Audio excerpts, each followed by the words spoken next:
സംസ്ഥാനങ്ങളിലെ civil defence സംവിധാനങ്ങൾ വിലയിരുത്താനും എന്തെങ്കിലും പോരായ്മകൾ ഉണ്ടെങ്കിൽ അത് പരിഹരിച്ച് ശേഷി വർദ്ധിപ്പിക്കാനുമാണ് മോക്ക് ഡ്രിൽ സംഘടിപ്പിക്കുന്നത്. ദുരന്ത നിവാരണ അതോറിറ്റി ഓഫീസിലെ ആ സൈറൺ മുഴങ്ങിയതോടുകൂടി മോക്ക് ഡ്രിൽ ആരംഭിച്ചു.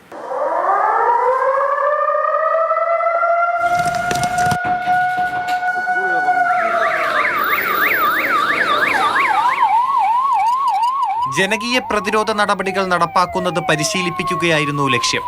ബോംബ് സ്ഫോടനമുണ്ടായാൽ സംവിധാനങ്ങൾ എങ്ങനെ പ്രവർത്തിക്കണമെന്ന പരിശീലനമാണ് ലുലു മാളിലെ പാർക്കിങ്ങിൽ അരങ്ങേറിയത്.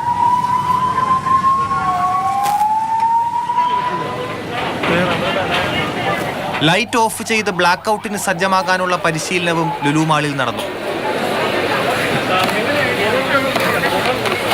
നമ്മളെല്ലാം ഒത്തൊരുമിച്ച് നിൽക്കുകയും വേണം. നമ്മുടെ രാജ്യത്തിന് വേണ്ടി നമ്മൾ എന്ത് ത്യാഗം അനുഭവിക്കാൻ തയ്യാറ് തന്നെയാണ്. രാവിലെ പോലെ തന്നെ മാധ്യമങ്ങൾ വഴിയെല്ലാം ജനങ്ങളെ അവബോധം വരുത്താൻ മീഡിയാസിനെല്ലാം ഉൾപ്പെടെ കഴിഞ്ഞിട്ടുണ്ട്.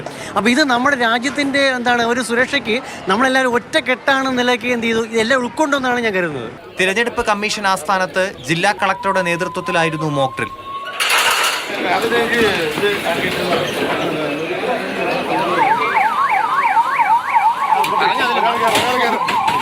വിഴിഞ്ഞത്ത് കാഷ്വാലിറ്റി റെസ്ക്യൂ പരിശീലനം.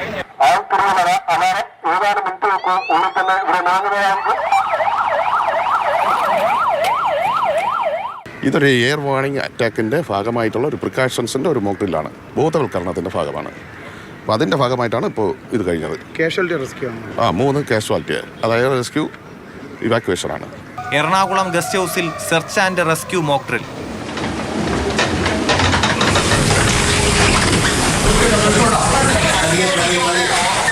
കോഴിക്കോട് നഗരസഭയിൽ മൈക്കിലായിരുന്നു അനൗൺസ്മെന്റ്.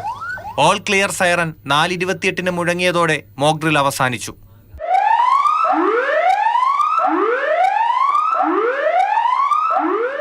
മാതൃഭൂമി ന്യൂസ്, തിരുവനന്തപുരം.